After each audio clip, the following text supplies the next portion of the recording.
This is the Defenders podcast on TV Podcast Industries, and we're exploring Marvel 616, Episode 3, Amazing Artisans.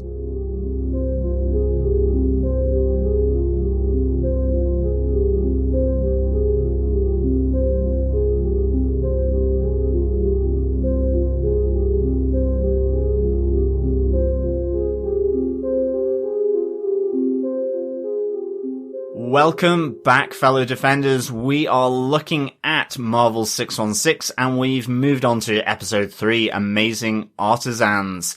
I am one of your hosts, John. I'm your other host, Derek. Good to be back on 616. These ones you can kind of watch out of order, can't you?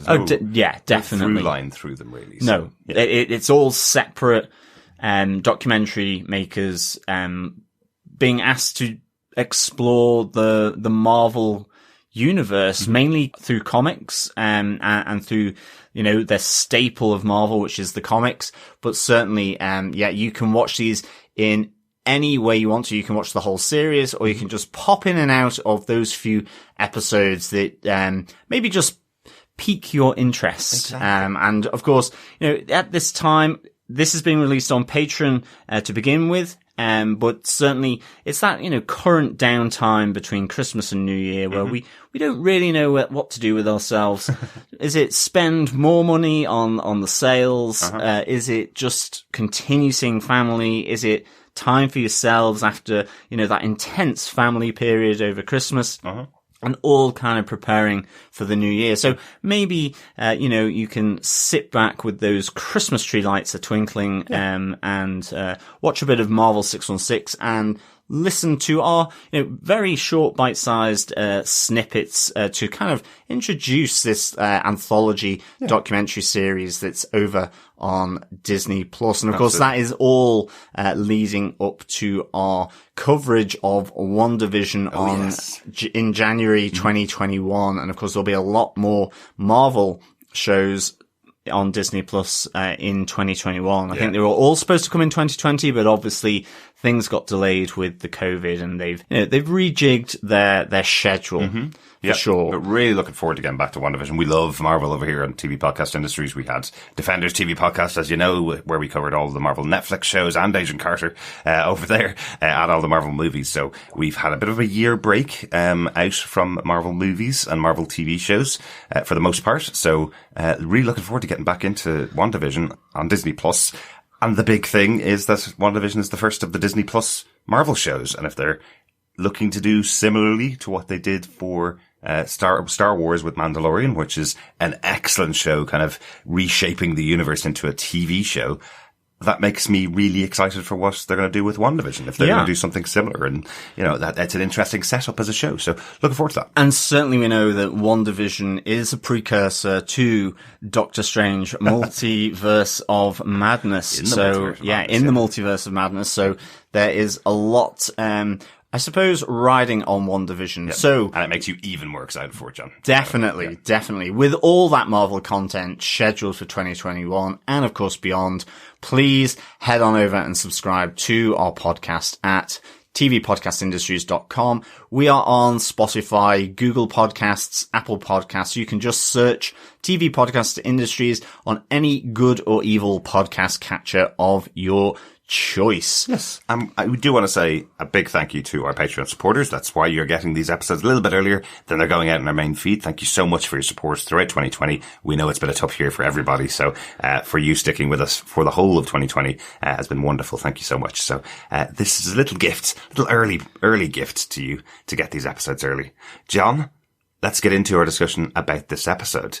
The episode is called Amazing Artisans. I think this is the most personal, possibly with Higher, Further, Faster. But this certainly is a more intimate, personal tale, I think, here, all around two Spanish artists, Natacha Bustos and Javier Garrón, both working on different Marvel characters. Natacha working on Moon Girl and Devil Dinosaur, and Javier working on Miles Morales, Spider-Man. Yeah. So, it's really their journey into comic books and their involvement in Marvel. And I think it's a really nice and cool slant for this episode, which I think is very different, because it really shows how their own personal perspective and most definitely perseverance have impacted the art and stories of both Miles Morales and Moon Girl, respectively, from these two artists. You know,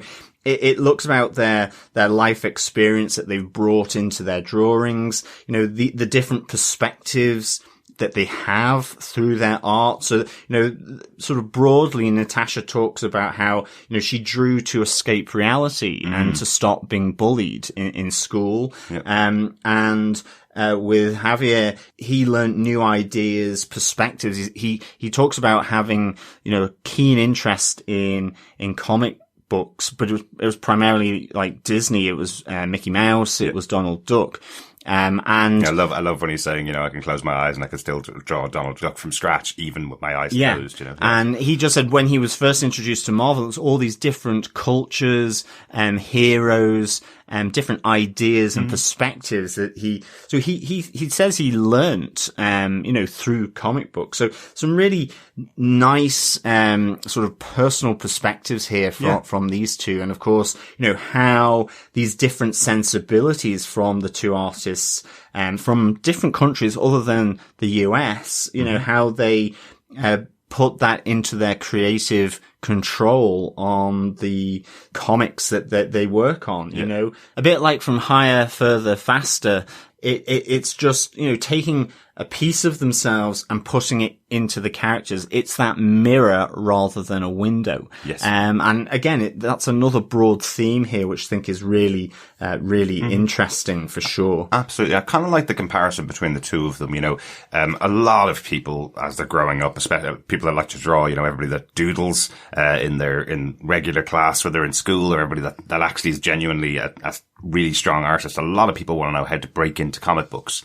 And I love the kind of story between these two. It's kind of another inspirational story between these two different artists and how they got there. It really does come down to hard work, perseverance, Definitely. and a bit of luck. You know, both of them had a little bit of luck that got them into the positions in there. And nobody can take that into account when it's going to happen. You know, Javier talks about the fact that he spent 10 years, working on comic books.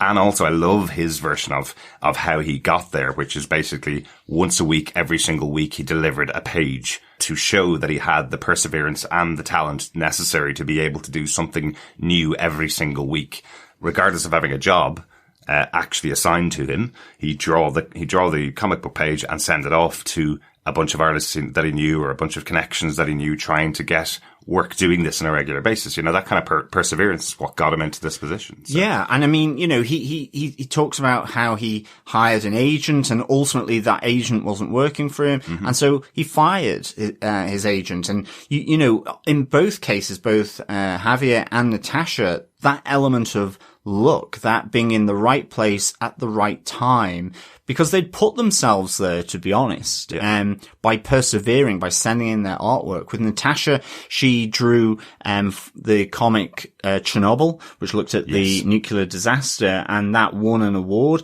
You know, it really harks back to Neela Magruder from the episode 2, that, you know, she did her MFK online and won an award, and suddenly the name got out there. Yeah.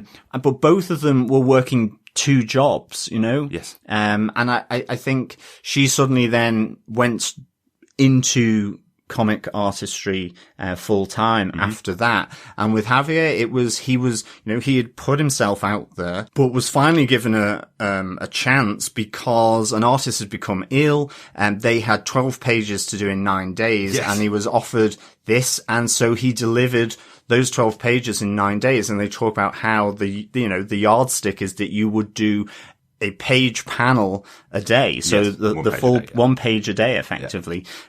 You know, he stepped up to that plate and then got in through that. And so it's a really interesting thing. And just how, you know, this focus that, you know, Marvel effectively has moved from being under one roof, i.e. the bullpen, to being multiple roofs across the world, and with these different perspectives. So I think this episode, Amazing Artisans, and episode 2 has some of the most connectivity, but looking at it from, in this case, the artistry side of it as opposed to the writer side. Exactly. I think the other nice thing about this is just how they delve into the technicalities of their respective art. I love how they do this. I mean, both of them were looking to do architecture, which is really interesting. That was really interesting. Natacha moved into fine art, but you see her taking pictures and videos of how she does facial expressions and movement and poses in order to translate that into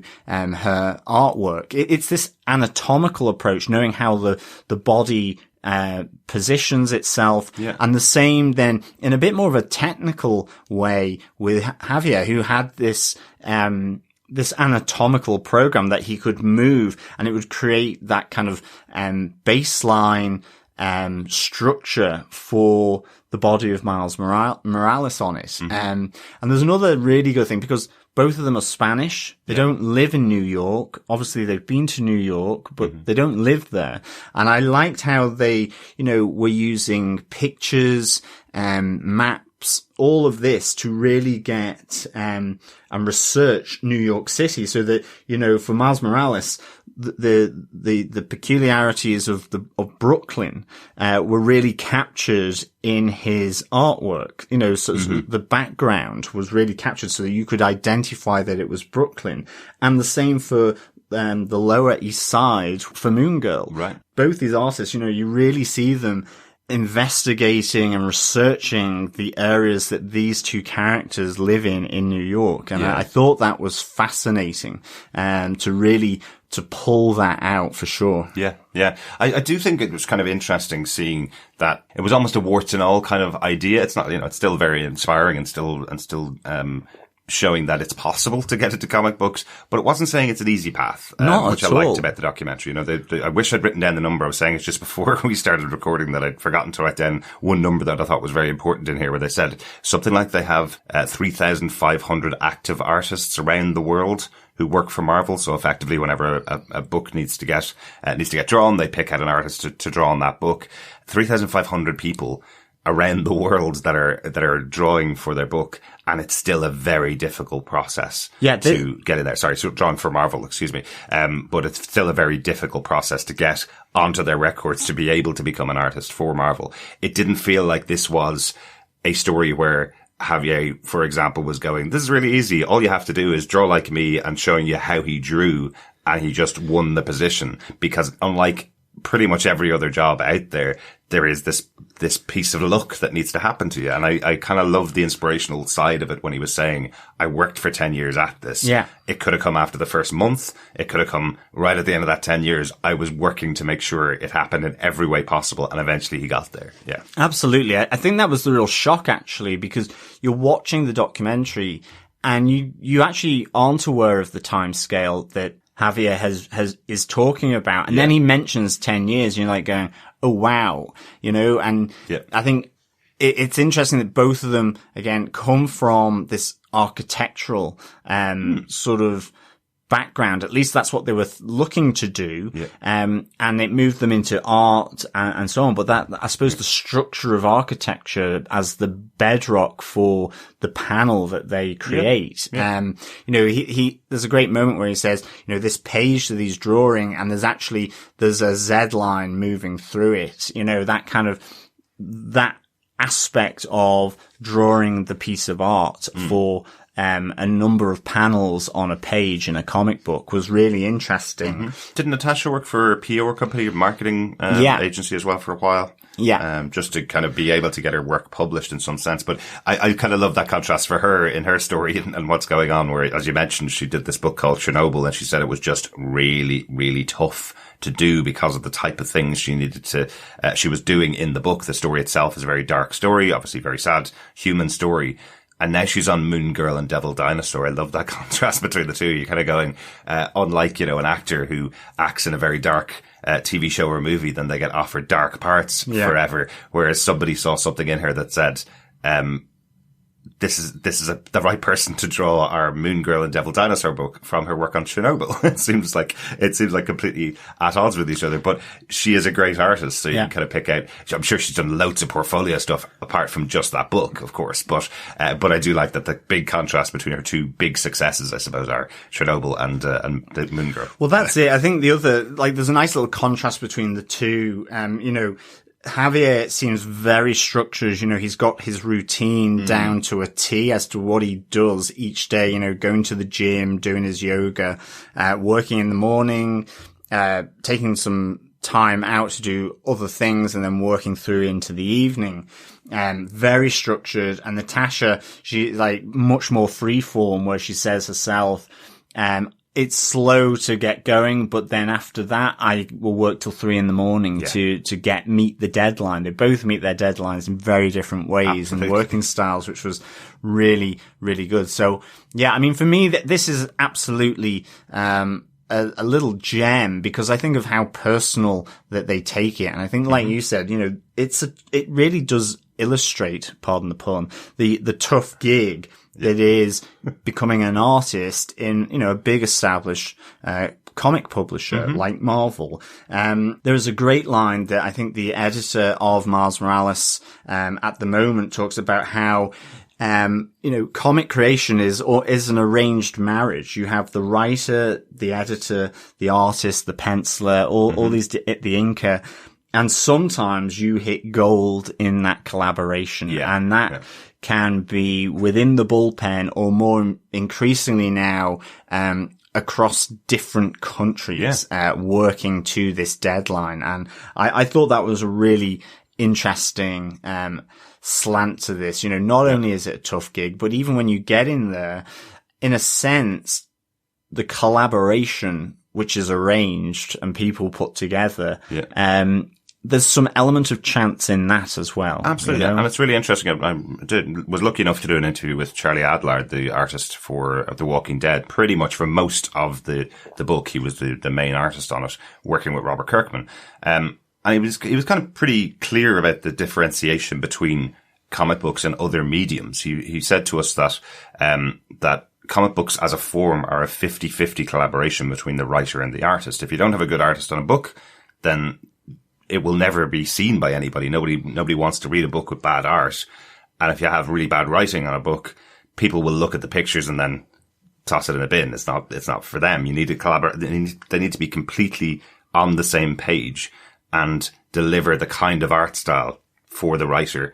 And the writer needs to deliver the writing in the way, that the artist needs to see it and to develop their project. So I thought that was put out there in one of the quotes from one of the writers, where he was saying that your first audience for your writing is the artist that you're writing to, because you're writing the whole story so that they can picture it in their minds and they can transfer that visualization to the audience effectively. So you're not writing directly to your audience, you're writing to your artist, who will transfer what you're trying to say to your audience. So as comic books as a medium, they are very different to just writing a book where you're almost writing directly to your audience, or writing a movie where you're, looking at you look at the overall picture. And the creative control. I think one of the things that came out here, the artist has most of the creative control when they're taking that writer. At different stages they have more control, and it's that they are interpreting that writing to deliver something, but adding something of their self. It's like, how you show pain or happiness or action or fun, and adding that the writer gets blown away, as you say, and that spurs them on to be able to push the characters in other directions. So this is a really interesting episode from the Marvel 616 series, and I definitely recommend this as well. Yeah, really enjoyed it. So far, I'm recommending everything. I know. Really good thing to watch over this period during the holiday period for us, when we have a lot less to do. We can't go out to the shops and do sales because they've all been cancelled in Ireland. We can't go and see family because we've already seen our allocation of family. So this was a fun one to cover this. Definitely. Thanks so much for joining us for this discussion about episode 3. Yeah, absolutely. Thank you so much, fellow defenders. Remember, you can support us any way you want to. You can subscribe to our Patreon over at patreon.com/TV Podcast Industries, or you can review us, subscribe, share, leave a review on any podcast catcher of your choice, and just search TV Podcast Industries. We will be back in the world of Marvel TV with Marvel 616 for episode 4, Lost and Found. Yeah, we hope you're enjoying this. Thanks so much for joining us for this one. It's something really different about doing a documentary series about Marvel. There really is. It adds a nice little slant to reading a lot of comics each month. So really good to delve into Marvel 616. Thanks so much, fellow defenders, for joining us. As always, it is a pleasure chatting with you. Remember, keep watching, keep listening, and keep defending. Bye. Bye.